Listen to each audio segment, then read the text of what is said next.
Many of you would have heard of a river on the east side of the United States called the Potomac River, over 600 kilometers long. How many know that's a long river? And it develops as it goes along. And when it reaches what's called Chesapeake Bay, it flows out into the sea. In that bay, up the river, there are many fishermen who, with nets, catch fish on a regular basis. Recently, they caught a 2.5 meter bull shark in one of those nets, and they were highly surprised.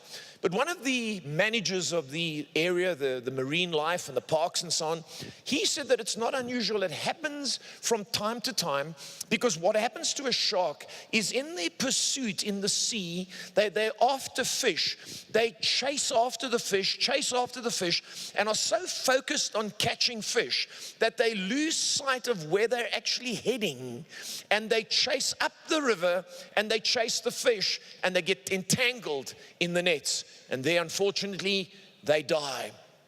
And when I read this story, realized that's what a lot of people tend to do, is they chase after things and they forget where they are. And then they end up entangled. It's not the devil who's done it to you, but it's you that has done it to yourself. And I want to speak to you this morning on avoiding entanglement. Avoiding entanglement. Because when you want something so badly, and you chase after something and you forget where you are and who you are, you can end up entangled. I want us to read about a man called Absalom who wanted the throne, but forgot who he was, that he was royalty. He forgot where he was, and he decided to try and take a shortcut. And the Bible says he ended up entangled. And I want to read from 2 Samuel chapter 18, the tragic story of this rebellious son. He rebels against his father. His father is driven from the kingdom. He then is restored back to his position of authority. Absalom wants to kill his father, but his father wants to spare him. And we see that Absalom wants to destroy the best of fathers, and David, on the other hand, wants to love the worst of his sons. And as we read the story, we read of something very interesting, which I'll bring your attention to in a moment. From verse 2, it says, David sent out his troops, a third under the command of Joab, a third under Joab's brother Abishai, son of Zeruiah, and a third under Ittai the Gittite. The king commanded Joab, Abishai, and Ittai, be gentle with the young man Absalom for my sake. Won't you underline the words, be gentle? Because even when we're rebellious, Jesus, the son of David, seeks after us, after our welfare. And it says, and the troops heard the king giving orders concerning Absalom to each of the commanders. The army marched into the field to fight Israel, and the battle took place in the forest of Ephraim. Why don't you underline the word forest?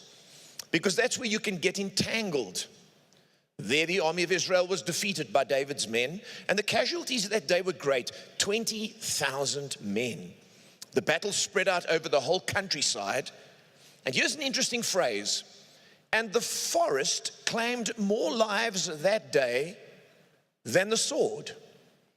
Sometimes it's not your enemy that gets you, it's you that gets yourself in the way of the enemy. There's a battle going on, but the forest killed more people than the enemy did. Isn't that interesting? Sometimes we blame the devil for what happens in our lives, but we put ourselves in a place where we get ourselves entangled. Let me give you the definition of entangled this morning. It's to become embroiled or trapped. And I'll give you 4 areas this morning in a moment. And the second definition is to become involved in difficulties or complicated circumstances from which it is difficult to escape. I want to mention 4 entanglements that we need to avoid this morning. Number 1, watch out for sexual entanglements. You see, Absalom found himself entangled because he went somewhere he shouldn't have gone. Don't try and go under the radar and think that because it's a party and you're away from church and no one knows you, you will get yourself entangled and you'll get yourself in a mess. And I'll tell you what, there's no such thing as a one-night stand. The things you commit in secret will end up costing you emotionally, physically, throughout your whole life. Number 2, the second entanglement that we need to avoid is watch out for financial entanglements. Financial entanglements are like very real cords and nets that will tie you up. Listen, they'll tie you up for years. When people get into debt, they don't often get into debt for months, they get into debt for years. I've seen this. It affects every part of your family. Just like sexual entanglements, alcohol, drug entanglements, you can end up in debt. Your marriage suffers. You have no margin. Your money just goes for payments and doesn't leave you with choices.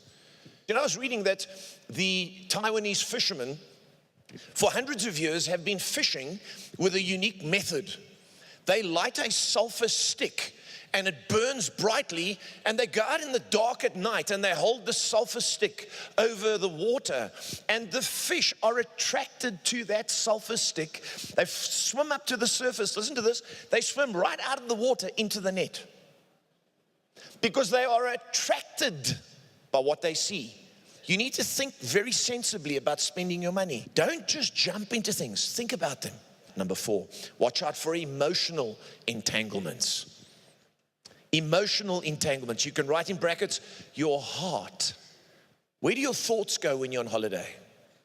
Where does your heart go? You're down at the dam. They've all got boats.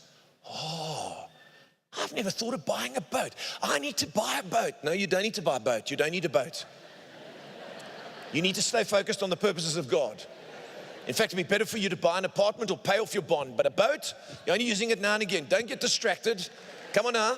You see, Hebrews warns us in chapter 12. It says, therefore, since we are surrounded by such a great cloud of witnesses, let us throw off everything that hinders. That's a broad word, everything. For you, it might be something legitimate like a quad bike or a boat. But if it hinders you, throw it off. And the sin that so easily entangles. And let us run, keep our momentum with perseverance, the race marked out for us. How do we do it? Fixing our eyes on Jesus, the pioneer and perfecter of our faith. And so this morning, here's a closing truth as we come to a close. The only way to avoid entanglement is to never stop looking at Jesus.